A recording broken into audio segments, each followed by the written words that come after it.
Puji Tuhan. Apa kabarnya Bapak Ibu yang dikasih Tuhan? Semua dalam sehat ya. Puji Tuhan, kita hari ini bisa ada di sini karena kebaikan Tuhan.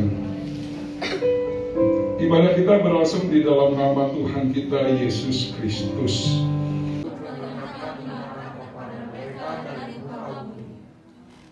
Apabila orang-orang benar itu berseru-seru, maka Tuhan mendengar dan melepaskan mereka dari segala kesesatan.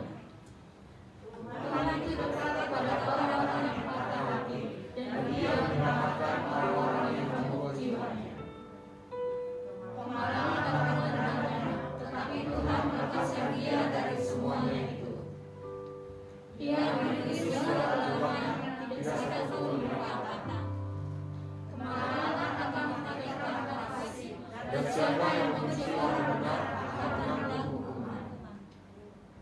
Tuhan membebaskan jiwa hamba-hambanya dan semua orang yang beriman kepadanya tidak akan menanggung hukuman. Amin. Pagi ini kita banyak baca firman Tuhan. Bukan kehendak saya, tapi kehendaknya. Karena saya di sini tulis ayat Mazmur 34 ayat 19 sampai 23. Tapi Tuhan menghendaki kita untuk membaca firman Tuhan. Amin Bapak Ibu. Pagi ini kita akan dilayani oleh hambanya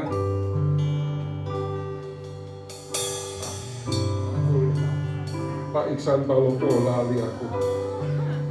Pak, selamat datang Pak, Tuhan Yesus memberkati. Kita akan pujianku bersyukur Bapa.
Wanita saja banyak yang kau perbuat, kau pria berdoa.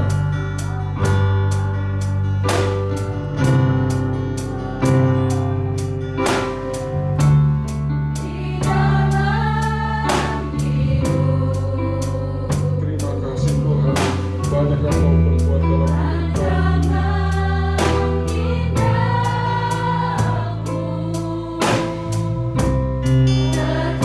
kau pria Bapa yang mengerti.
kami bersyukur kepada Tuhan.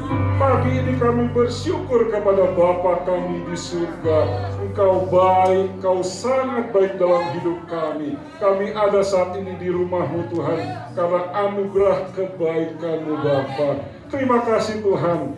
Dengan kebaikan ini kami balas Tuhan dengan ketaatan kami, kesetiaan kami. Dan kami mau datang ke rumah-Mu Tuhan, mendengarkan nasihat-Mu, mendengarkan perintah-Mu, mendengarkan larangan-Mu Tuhan, agar kami pakai dalam kehidupan kami. Kami siap Tuhan untuk menikmati anugerah-Mu lewat pujian, penyembahan, dan firman-Mu. Kami siap dan kami sambut Tuhan ibadah pagi hari ini. Dalam nama Yesus, dalam nama Yesus. Yang percaya katakan, amin. Beri kemuliaan buat Tuhan Yesus. Haleluya. Tadi datangnya semangat, sekarang tepuk tangannya cuma Daniel doang. Beri kemuliaan buat Tuhan Yesus. Pagi ini kami mau naikkan syukur. Firman Tuhan berkata, banyak yang dipanggil, sedikit yang dipilih. Bukan kita yang memilih Tuhan, tapi Tuhanlah yang memilih kita. Pakailah anugerah itu untuk mengucapkan syukur pagi hari ini. Ku naikkan syukurku, yo! Kita menari buat Tuhan, kita memuji Tuhan, kita menyembah Tuhan, yo!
Sebelum kita memasuki kebenaran firman yang akan disampaikan Bapak Iksan Palopo, saya bacakan berita anugerah diambil dari Mazmur 109 ayat ke-165. Besarlah ketentraman pada orang-orang yang mencintai Taurat-Mu. Tidak ada batu sandungan bagi mereka. Tuntunan hidup baru diambil dari Ibrani 12 ayat ke-14. Berusahalah hidup damai dengan semua orang dan kejarlah kekudusan, sebab tanpa kekudusan tidak seorang pun akan melihat Tuhan. Amin Bapak Ibu. Kita akan mempersiapkan hati kita untuk diisi oleh kebenaran Tuhan.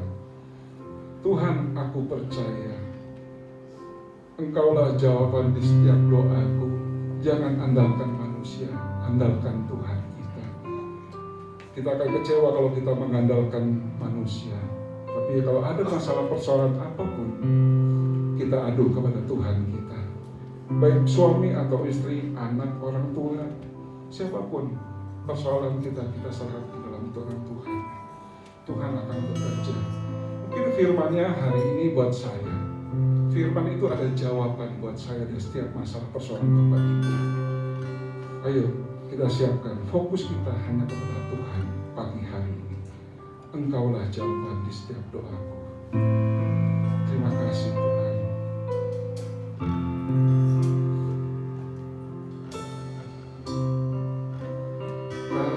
Engkaulah jawaban di setiap doaku. Saat ku menyembah, Roh-Mu bekerja. Engkaulah jawaban.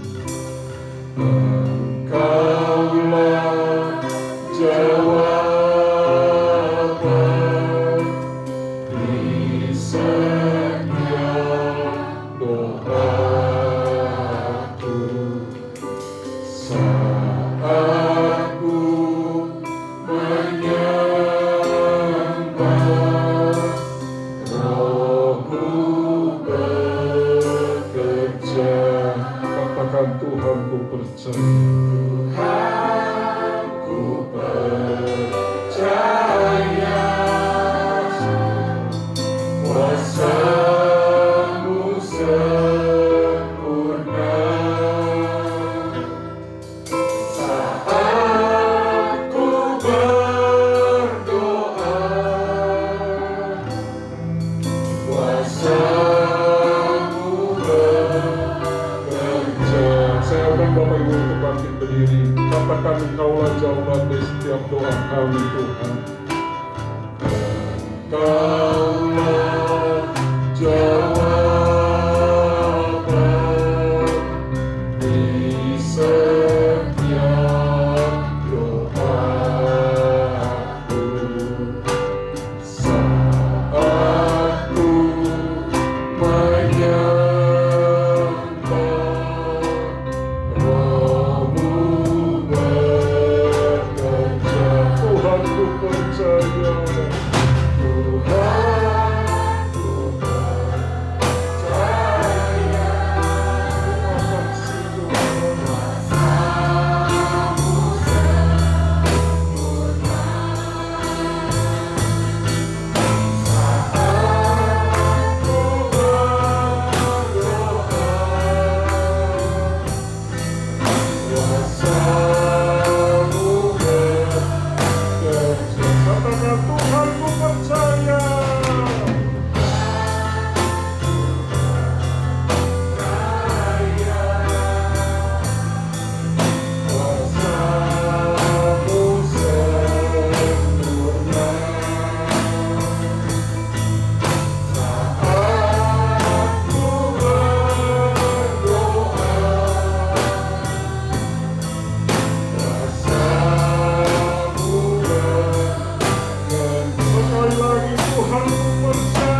kasih Bapak buat pagi hari ini.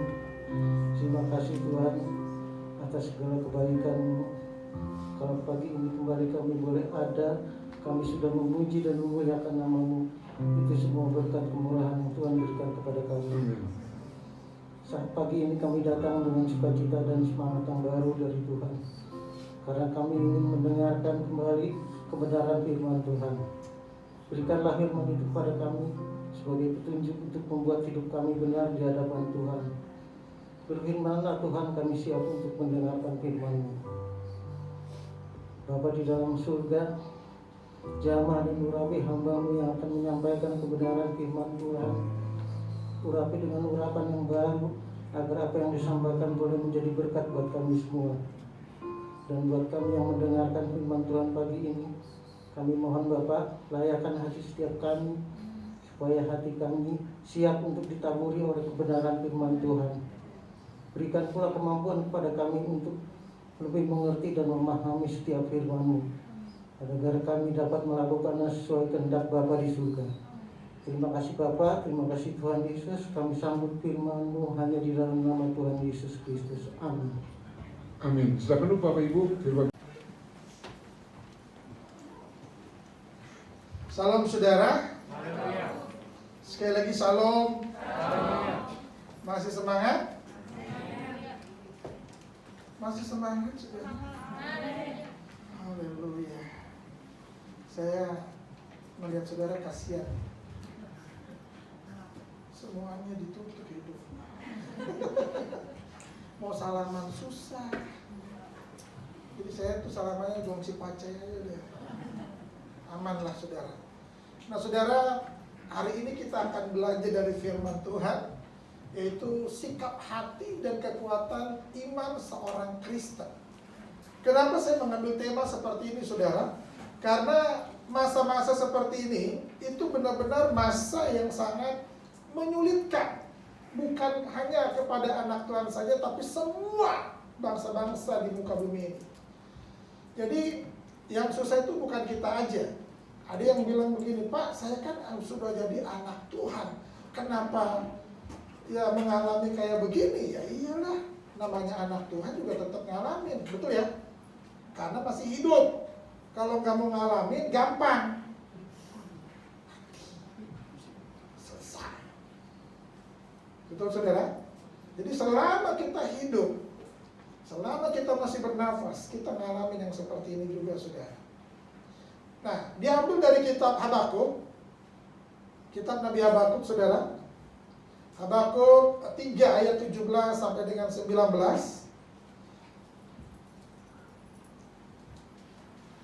Coba dikatakan, Habakuk 3 ayat 17 sampai dengan 19 dikatakan begini.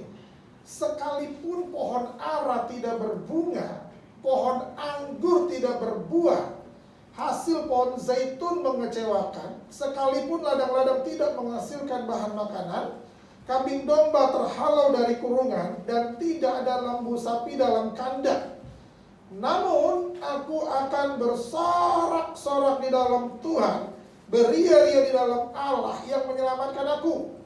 Allah Tuhanku itu kekuatanku, Ia membuat kakiku seperti kaki rusa. Ia membiarkan aku berjejak di bukit-bukitku. Katakan amin. Nah saudara, kenapa saya mengambil ayat Nabi Habakuk ini saudara? Kitab Habakuk ditulis oleh Nabi Habakuk. Lanjut.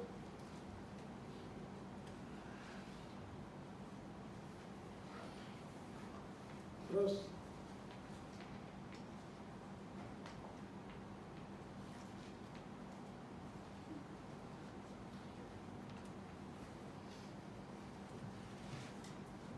jadi kitab Nabi Habakuk ini ditulis oleh Nabi Habakuk sendiri.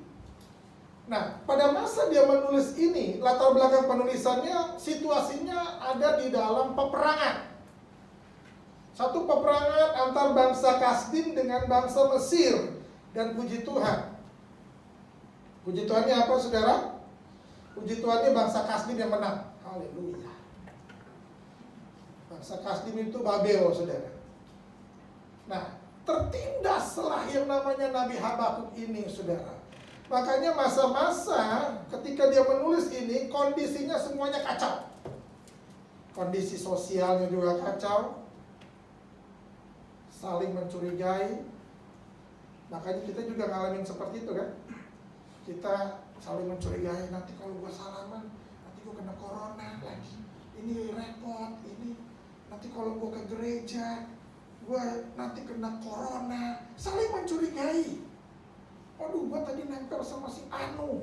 Aduh, biasanya kalau awal-awal mau jadi tempel.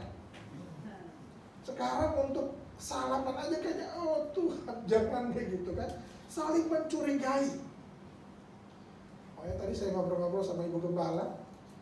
Ada jemaat yang, aduh gua gak mau ke gereja, ngeri. Ke pasar jalan. Saya berdoa di jemaat ini tidak ada yang kayak gitu, saudara. Tetaplah bergereja. Kalaupun mati di gereja, puji Tuhan, urusannya surga. Tapi kalau matinya di pasar, ya saya nggak tahu, saudara. Di pasar sering mungkin habis maki-maki orang. Gimana sih, mahal banget nih, jualannya nggak jujur nih, nggak bener nih, mati. Ya sudah, selesai, saudara. Tapi kalau di gereja, pada waktu kita memuji, menyembah Tuhan, lalu mati innalillahi, urusannya ke surga, saudara. Bapak Gembala enak ngedoainnya. Saya percaya bahwa bapak atau ibu yang meninggal ini sudah pasti ada di surga. Enak ngomongnya gitu, saudara. Tapi kalau matinya habis maki-maki orang, nggak mungkin Bapak Gembala ngomong begini. Puji Tuhan, bapak atau ibu yang meninggal ini sudah sampai di surga. Gigi lu. Orang habis maki-maki orang. Nah, saudara, mengalami hal yang tidak enak, saudara. Apa yang terjadi? Masalah perekonomiannya rusak. Masalah keagamaannya rusak. Banyak kemiskinan terjadi. Banyak orang-orang susah terjadi. Sama persis apa yang kita alami hari ini. Keagamaannya kacau. Betul nggak? Makanya ya puji Tuhan, saudara. Dari bulan Maret sampai bulan-bulan yang, aduh, itu jadwal semuanya cancel. Ini saya khotbah minggu yang offline seperti ini yang kelima. Bayangin dari bulan Maret biasanya jadwal itu penuh, itu semuanya di cancel, saudara. Perekonomian hancur. Ada jemaat datang ke saya, aduh Pak, doain saya, perekonomian saya rusak nih gara-gara corona. Sama, gue juga gitu. Jadi saya mendoakan Bapak, Bapak mendoakan saya. Kan kalau Bapak kan gembala, ya terus kalau gue gembala kenapa? Sama-sama ngalamin, saudara. Nggak mungkin yang ngalamin, semuanya ngalamin. Tapi intinya perlindungan Tuhan tetap sempurna atas kita. Ada yang minta-minta di sini? Minta makanan? Bu, lapar, ada? Nggak ada kan? Justru saudara yang memberi. Itu hebatnya anak Tuhan. Sama-sama ngalamin kesusahan, tapi di masa-masa kesusahan ini kita tetap memberi. Masalah keagamaan kacau, ibadahnya kacau, saudara. Semuanya online. Betul ya? Semuanya kacau, saudara. Nggak boleh berlama-lama berkumpul-kumpul. Aduh, biasanya kita nih sampai malam di sini, saudara. Kalau nggak diusir, nggak pergi. Tapi ini 1 jam, semua selesai. Tidak boleh kongkong-kongkong, tidak boleh ngobrol-ngobrol. Harus pulang semua. Waduh. Memang kacau, sama persis yang dialami oleh Nabi Habakuk pada masa itu. Nggak ngerti dia harus mengapain, saudara. Tetapi ini yang dia lakukan, saudara. Di masa-masa ketakutannya, di masa-masa kekalutannya, di masa-masa kekhawatirannya, ancaman kematian setiap saat itu pasti terjadi. Tapi dia mengambil sikap yang luar biasa, saudara. Ini yang kita pelajari juga. Sikap hati seorang Nabi Habakuk dan kekuatan iman dari seorang Nabi Habakuk ini yang harus kita pelajari bersama. Supaya apa? Supaya ketika kita berjalan, kita ngerti jalannya mau kemana, saudara. Katakan amin. Jadi orang anak Tuhan yang memang ngalamin semua, tapi tidak dalam kebingungan, tidak di dalam kekhawatiran, tidak di dalam kekalutan, tidak di dalam ketakutan, saudara. Alkitab mengatakan begini, sekalipun aku berjalan dalam lembah kekelaman, Saudara tahu lembah kekelaman itu artinya lembah kematian. Sekalipun aku berjalan dalam lembah sakit penyakit, sekalipun aku berjalan dalam lembah corona, tapi aku tidak takut bahaya. Kenapa? Tuhanku menyertaiku. Amin, saudara. Itu yang diambil oleh Nabi Habakuk. Kejadiannya persis, cuma perbedaannya adalah Nabi Habakuk pada waktu itu mengalami peperangan, betul. Peperangan yang dilihat dan bisa dirasakan dan bisa dilihat dengan kasat mata. Dia tahu musuhnya dari mana, dia ngerti. Tapi kalau sekarang kita, ini perbedaannya. Kita menghadapi peperangan, betul ya? Peperangan yang nggak tahu di mana itu musuh kita.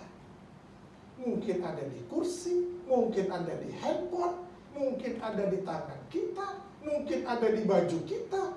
Kita nggak tahu, saudara. Mana lebih bahaya? Zamannya Habakuk atau zamannya kita? Zamannya Nabi Habakuk musuhnya bisa kelihatan, enak, saudara. Zaman kita sekarang nih, zamannya corona. Itu mbak corona kita nggak tahu di mana dia berada, saudara. Kapan dia pulang? Kapan dia datang, kita juga nggak tahu. Kapan dia pulang kampung pun kita juga nggak tahu. Walaupun kita dengar-dengar nih, puji Tuhan Mbak Corona akan pulang kampung sebelum Natal. Dia kembali ke kampung halamannya, saudara. Cuma masalahnya dia nggak tahu halaman berapa. Nah itu masalahnya. Jadi dia masih ada di sini, saudara. Masih ada di bangsa-bangsa. Kenapa dia mau pulang ke kampung halamannya? Dia nggak tahu halaman berapa kampung gua itu. Saudara berdoalah supaya pas Natal ini tiba-tiba mujizat luar biasa terjadi. Hilang semua corona. Dan kita juga hilang apa enggak? Tetap ada, saudara. Nah, ini sikap hati yang diambil oleh Nabi Habakuk, saudara. Dan ini menjadi kekuatan iman dari seorang Nabi Habakuk. Dikatakan begini, Habakuk 17. Habakuk ayat 17. Sekalipun pohon ara tidak berbunga. Perhatikan baik, di situ ada kata-kata sekalipun. Sekalipun itu artinya begini, saudara. Memang aku benar ada di tempat ini. Memang aku berada di dalam area corona ini. Aku benar-benar ada di area peperangan ini. Makanya dia bilang apa? Sekalipun pohon ara tidak berbunga, pohon anggur tidak berbuah. Artinya apa? Dia mengalami sesuatu yang tidak enak. Dia ada di area itu, saudara. Dia ada di dalam lingkungan yang seperti itu, saudara. Tetapi apa yang dia lakukan, saudara? Yang pertama dikatakan begini, dia menyadari situasi yang dihadapinya. Makanya dia bilang apa? Sekalipun, betul, dia sadar sesadar-sadarnya bahwa aku memang ada di area corona ini. Betul, saudara? Siapa yang bisa menghindari corona? Nggak ada, saudara. Kita ada di alam yang penuh dengan corona. Sekalipun pohon ara tidak berbunga, pohon anggur tidak berbuah, hasil pohon zaitun mengecewakan, dia tahu banget dan dia sadar sesadar-sadarnya bahwa aku ngalamin yang seperti ini. Nah, orang yang sadar dengan apa yang dialaminya, apa yang dia lakukan, dia tahu banget bahwa kita ini bukan siapa-siapa. Saudara, kalau bukan Tuhan, maka sia-sialah orang yang berjaga-jaga, betul? Kita ini bukan siapa-siapa tanpa Tuhan. Betul? Mau siapapun kita, mau gembala, mau pendeta, mau jemaat, mau orang miskin, mau orang melarat, mau orang susah, mau orang kaya, Alkitab jelas katakan, jikalau bukan Tuhan, maka sia-sialah orang berjaga-jaga. Jikalau bukan Tuhan, maka sia-sialah orang bekerja dari pagi sampai larut malam. Jikalau bukan Tuhan, maka sia-sialah orang membangun rumah. Jikalau bukan Tuhan. Saudara, siapapun kita, mau bagaimanapun kita, apapun posisi kita, apapun jabatan kita, Tuhan yang punya acara, Tuhan yang punya kendali. Amin. Itu dia sadar bahwa aku ini bukan siapa-siapa. Hidup manusia itu seperti rumput, itu kata Alkitab. Hidup manusia itu seperti kapas. Hari ini ada, sore nggak ada. Coba tengok kanan kirinya. Ya, tengok aja, jangan bilang lu besok nggak ada. Kita tengok kanan kiri aja, saudara. Itu hidup manusia. Makanya kita mendengar kabar-kabar kematian itu terkaget-kaget, saudara. Apa? Mati? Nggak ada orang dengar kabar apa? Oh, mati. Oh, ya udah kubur. Nggak ada, saudara. Kita terkaget-kaget, betul? Nah, saudara, kita ini bukan siapa-siapa tanpa Tuhan. Orang yang sesadar-sadarnya dengan apa yang dihadapinya, dia tahu banget bahwa aku ini harus selalu berjaga-jaga dan waspada.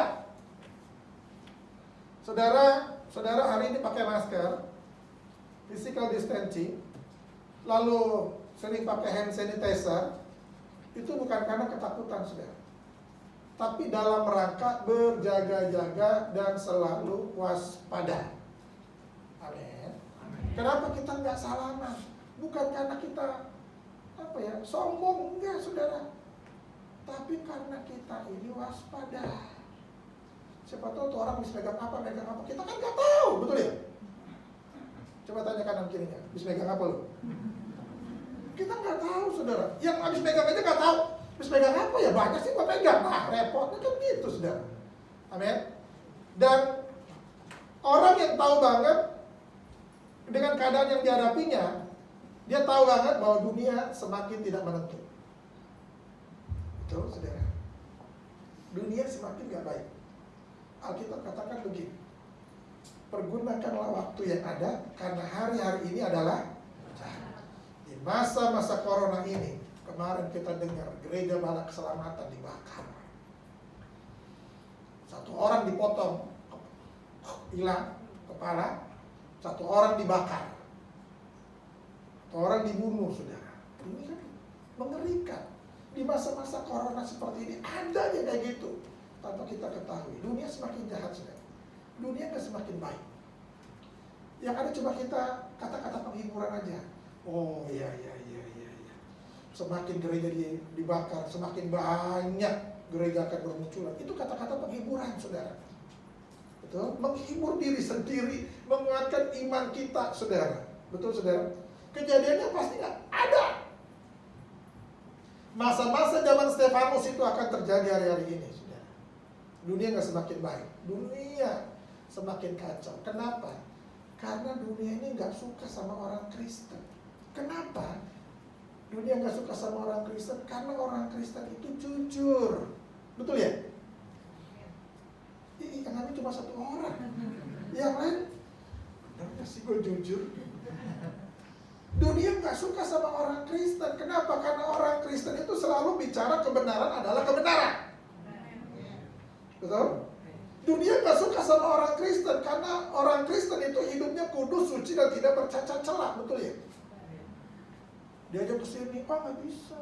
Diajak ke sini, udah cuma setengah doang, nggak bisa.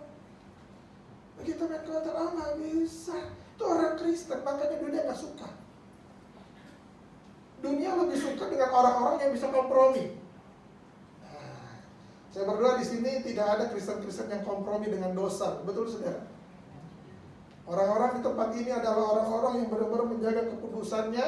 Kebenaran adalah kebenaran, perkataan iman adalah terus diperkatakan, saudara, dan terus mempertahankan kejujuran. Saudara tidak akan pernah disukai. Betul? Makanya hidup ini nggak semakin menentu, saudara. Dunia semakin jahat.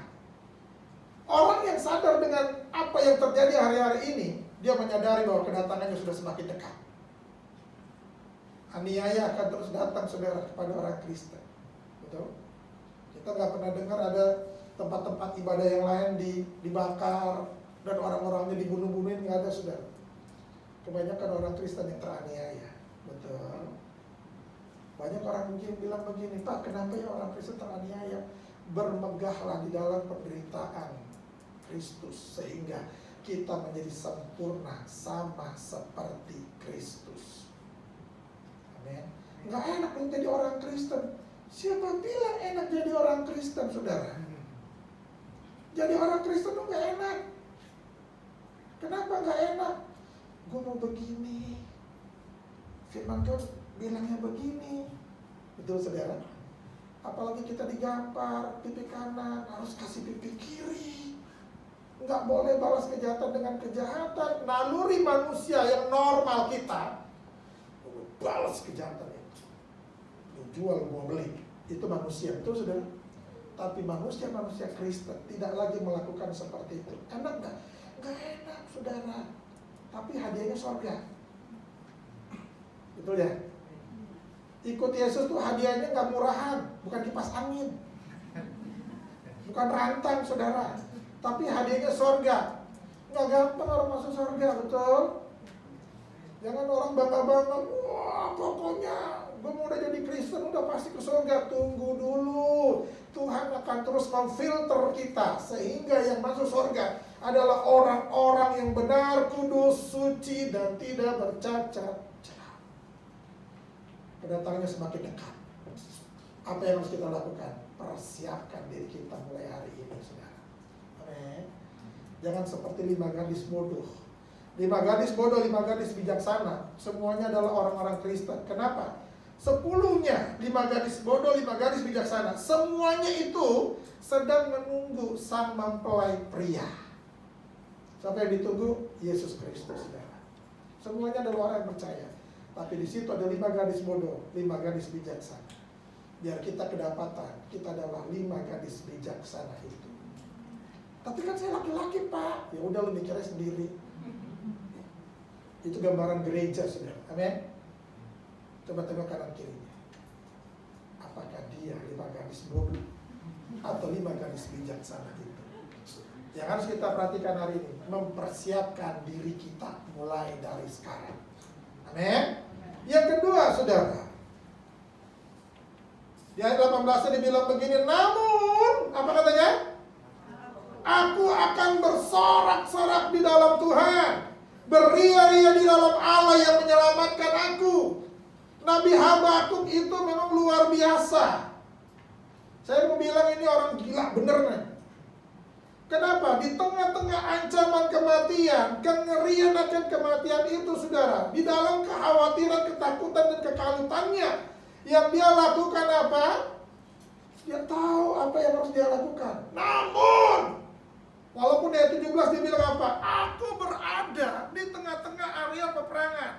Sekalipun hidup ini susah, makanya dia bilang begini, sekalipun pohon ara tidak berbunga, pohon anggur tidak berbuah, hasil pohon zaitun mengecewakan, sekalipun ladang-ladang tidak lagi menghasilkan bahan makanan, sembako habis, lembu sapi tidak ada lagi dalam kandang, semuanya terhalau, habis semua harta benda. Dia tahu dan dia sadar. Jadi yang dia lakukan apa? Namun aku akan terus bersorak-sorak dan beria-ria di dalam Tuhan. Apa yang dia lakukan? Teruslah berdoa dan teruslah mengucap syukur. Ini kekuatan kita orang Kristen. Kekuatan orang Kristen ada di doanya dan dia ketika dia mengucap syukur. Orang yang kuat adalah orang yang mengucap syukur dalam segala hal. Orang yang kuat itu bukan kayak Aderai. Saudara kenal Aderai? Ada yang bilang, oh itu tetangga saya. Bukan. Ada itu kalau kita lihat, oh kuat sekali kan, perkasa kan. Bukan itu yang dibilang kuat. Orang yang kuat adalah orang yang bisa mengendalikan hidupnya ketika dia berada dalam kesusahan. Apakah dia masih bisa mengucap syukur atau dia mengeluh? Betul, saudara? Itu orang yang kuat.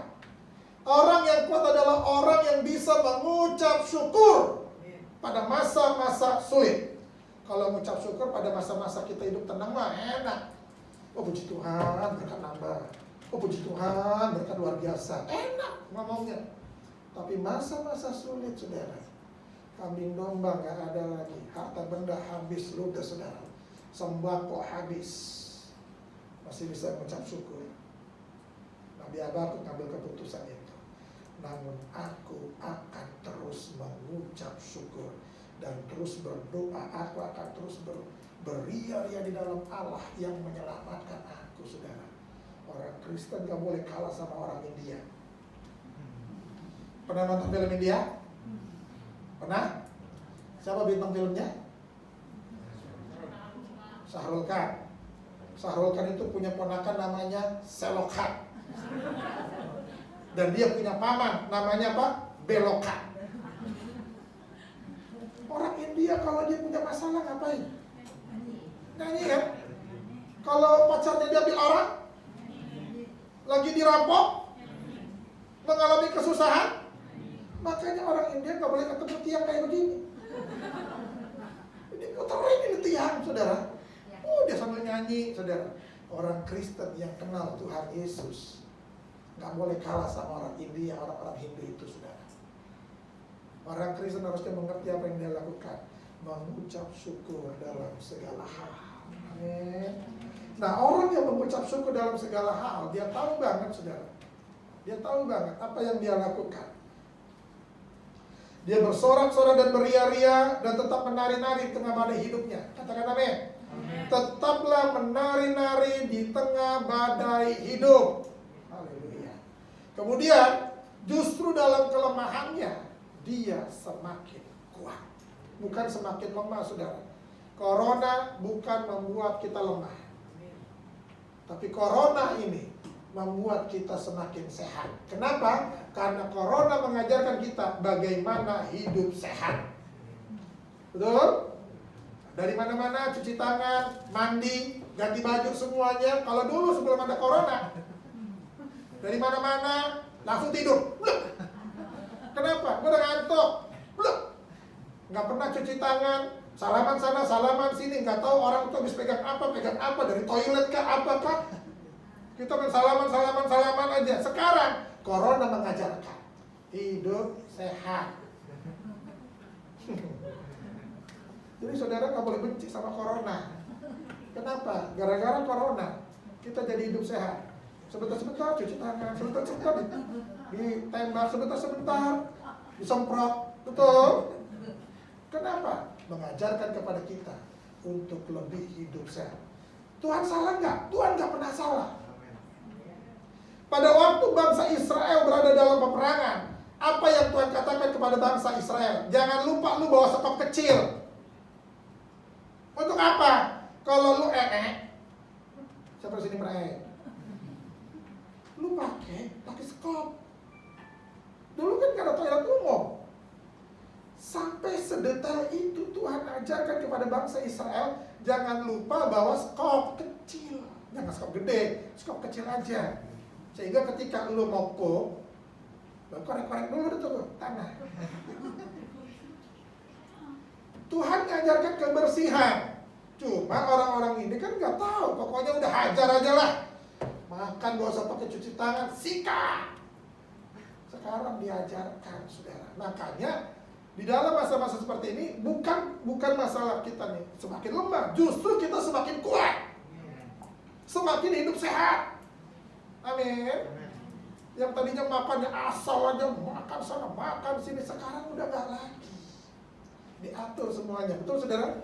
Nah, orang yang tahu di dalam kelemahannya dia tidak semakin lemah, saudara, tetapi dia sadar betul bahwa Allah turut bekerja untuk mendatangkan kebaikan. Sekali lagi saya bilang, Allah turut bekerja untuk mendatangkan kebaikan, bukan kesusahan. Makanya corona ada untuk mengajarkan kepada kita. Tuhan berkarya di situ. Biar nih orang Kristen tahu bagaimana hidup bersih. Pulang dari mall, pulang dari pasar, buka bajunya, lu harus mandi. Dulu enggak, pulang dari pasar bau amis. Udah gak jelas lah bagaimana itu, saudara. Sekarang diajarkan hidup bersih, betul? Itu baju yang harus dipakai digantung, besok dipakai lagi, besok dipakai lagi. Sekarang habis pakai cuci, habis pakai cuci, betul ya? Dulu kan saudara kan begitu kan, sebelum corona datang, wah masih bersih kok ini, gantung. Besok pakai lagi, masih bersih kok, nggak kena keringetan, gantung. Sekarang habis pakai cuci. Katakan kanan kirinya, aku seperti itu. Dia sadar sesadar-sadarnya saudara, dia berdoa terus, kenapa? Karena badai itu pasti berlalu. Tidak selamanya ada badai. Tidak selamanya corona ini ada di Indonesia. Ada waktunya, corona itu juga berlalu. Dia pergi dari hidup ini saudara, betul? Makanya nanti kita akan kasih selamat kepada corona, terima kasih corona, and goodbye. Dan jangan balik-balik lagi ke Indonesia, kan gitu ya. Sudah diajarkan bagaimana hidup bersih, sudah diajarkan bagaimana beragama yang baik, menjadi orang Kristen yang baik, saudara. Pada waktu belum masa-masa corona, orang malas banget disuruh ke gereja. Sekarang masa-masa corona, pengen lo ke gereja. Kenapa sih? Online melulu gak enak, habis kuota. Pengennya ke gereja. Nah, corona mengajarkan supaya kita nih rajin ke gereja, mumpung ada waktu, mumpung ada kesempatan, saudara.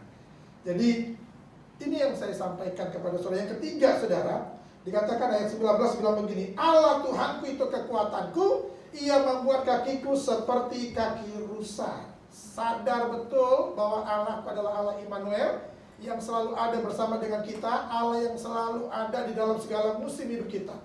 Betul? Makanya kita pernah nyanyi kan, Engkau ada bersamaku.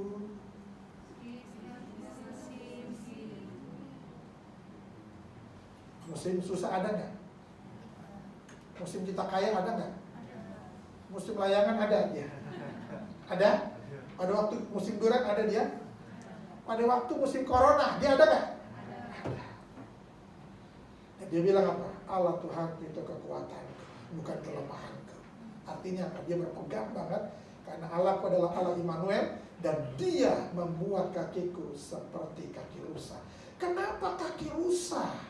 Kenapa Tuhan membuat seperti kaki rusa? Bukan kaki gajah. Saudara pernah menyelami ini atau merenungkan ini? Kenapa Ia membuat kakiku seperti kaki rusa? Rusa Israel itu lincah-lincah. Nggak tahu kalau rusa di Indonesia.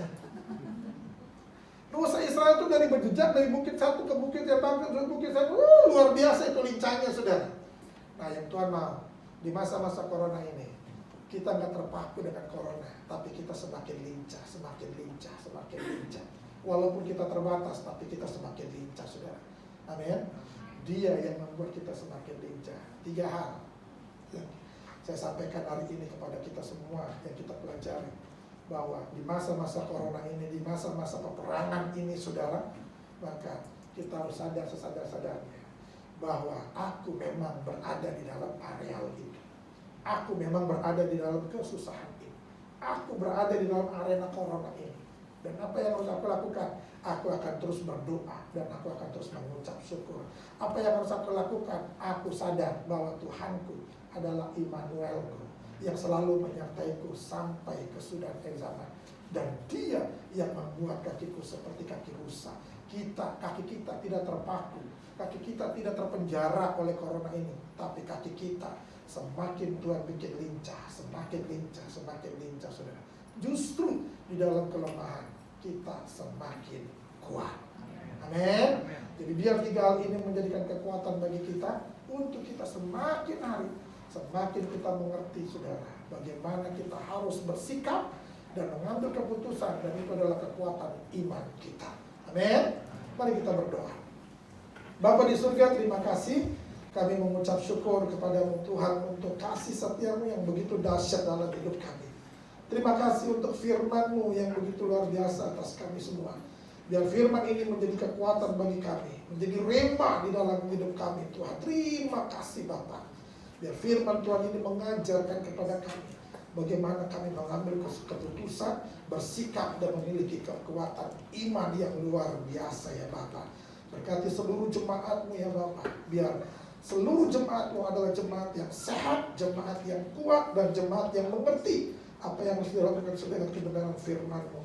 Untuk Bapak Gembala dan Ibu Gembala, biar hamba-hamba-Mu yang Tuhan sudah pilih untuk mengembalakan tempat ini semakin sehat, semakin kuat, dan tetap dilindungi oleh Tuhan ya Bapak. Terima kasih Bapak. Di dalam nama Tuhan Yesus. Haleluya. Amin.